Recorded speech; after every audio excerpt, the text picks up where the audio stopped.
everyone.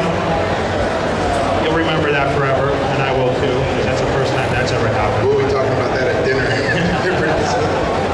So, thank you guys for listening to my seminar. I'm gonna join Phil here for a few minutes, like we were able to do last year. For those that don't know the story between Phil and I, we actually are very, very close friends and have been for a long time. Phil, of course, is 20 years younger than me, and I was able to see Phil compete at the amateur level, and I saw his potential way back then, and I predicted him to be Mr. Olympia in the future. Little did I realize that future was to dethrone me to become Mr. Olympia. So now he's, of course, the three-time champ. He's won 3 years in a row, beating me and everyone else along the way, and now he's going to tie the four-time record with me. I don't think there's anyone that won 4 besides me. So he's heading into 14th. He is doing the Mr. Olympia, unlike myself, and I'll be in the front row to cheer him on in Vegas come September. So let me introduce 3-time and counting Mr. Olympia, Phil Heath. Well, definitely want to say thanks to all you guys that showed up. I know it's a Sunday, and like Jay and myself, we all went out last night, and I know we're a little tired, but I really appreciate all you guys supporting Jay and also myself, and the Fit Expo as well, because with this show, this allows guys like myself to come out and meet you guys. I live in Denver, Colorado, and I usually would never really make it out to LA for anything other than maybe a basketball game. But this is really neat, and it's really cool because at the same time, I don't get to see Jay that much in a more casual setting like this. We usually are on tour in Europe, where we're working 10, 12 hours a day, and we barely get a meal together, let alone a training session. But this is definitely a treat for you guys, so I definitely want to give you guys an opportunity to ask me questions. Feel free, but I'm really excited. I know Jay has been working really hard and doing this thing, on stage and off the stage, and he's definitely laid a perfect blueprint, if I can call it that, for a guy like myself. I got into this sport, in October 8th, 2002. I decided to give up playing Division I basketball. I played 4 years at the University of Denver. I realized that those years of playing basketball were completely over, and I needed to find a new passion. And reading about guys like Cutler was definitely at the forefront, because I was in a computer programming class. I was doing a JavaScript class, and I see his picture on this guy's wallpaper, and I go, who the hell is this, and who the hell is that? And he goes, they're in the posing trunks, mind you. This being a basketball player at the time, I never really see a guy in posing trunks. I'm like, what the hell is this? I got Brooke Burke, a model, butt-ass naked of mine, on my computer wallpaper. What's up with this? And he said, oh, that's Jay Cutler. He's gonna, be Mr. Olympia, and that's what Ronnie Cole. I was like, man, these guys are jacked. How do I get involved? Like, I gotta get down with this, man. Like, these guys are huge. He said, well, we're at the student athletic facility, and I know you play basketball. I said, well, I'm done now, so I don't really have anything going on. So, I started training, and then, realized that, wow, this is something that unlike any other team sport, it was all about my effort and my effort alone. And, I started in October. I did my first show April 4th, 2003.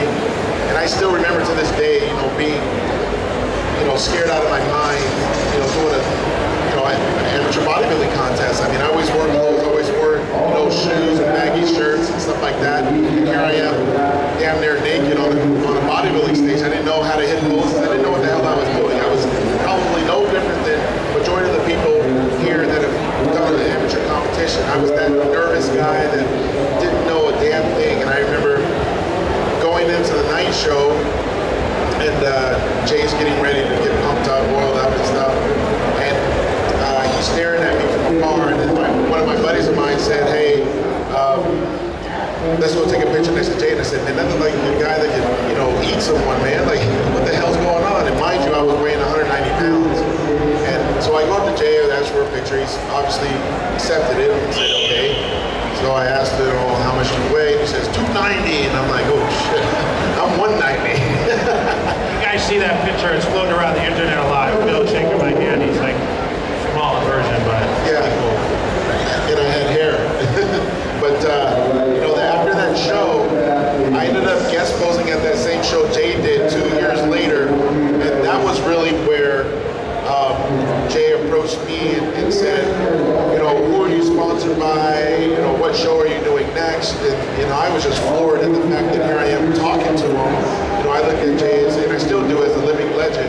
And for him to acknowledge me on any level was just, you know, beyond my imagination. So, you know, now I'm just shaking because I'm thinking, okay, I don't have a sponsor, I'm just competing. And he later on told me, he said, I travel the world, you know, there's no one like you. And, you know, I think you're going to, you know, be Mr. USA this year. And I was just happy to hear that someone believed in me, let alone thought I was going to be a pro and do well. So all of that did come to fruition. I mean, you know, Jay has always been in my, you know, in my corner, you know, talking to people. He was the first guy that actually took my photographs and emailed every photographer, every writer in the industry to give me a shot. And luckily they did. And I was able to get my first Weeder deal. And, you know, we're able to do a couple shoots together where Jay kicked my ass in the gym and made me look like a chump. But, you know, you go through life, you know, hoping that someone believes in you, and especially a lot of people that get into fitness, right? They do it for various reasons, whether they got sand kicked in their face or they're told no, you're not good enough. And Jay never told me that I wasn't good enough. And he always told me that you have to work hard and you have to be willing to go above and beyond every single day. And really, he didn't have to. I know a lot of guys say, well, you know, he mentors you all the time and this and that. I usually just watch what he does. He's probably the best role model I've seen in all sports because bodybuilders have to not say I'm going to win, or they have to do it. They have to do the cardio, they have to do the meals, they have to do the training, no matter how good you're feeling or how bad.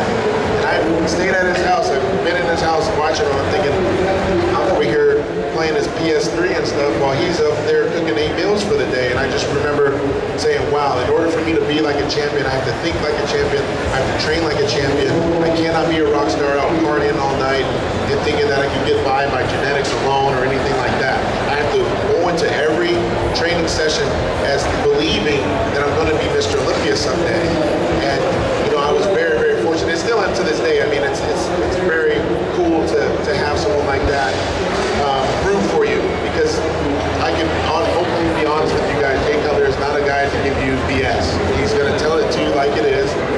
I would really hate to ask him for advice on things where I know it could be bad, because he's going to tell you, he's going to give you constructive criticism. But for me, I've been very, very blessed, very fortunate to have a friend like Jay, and it's been really unique.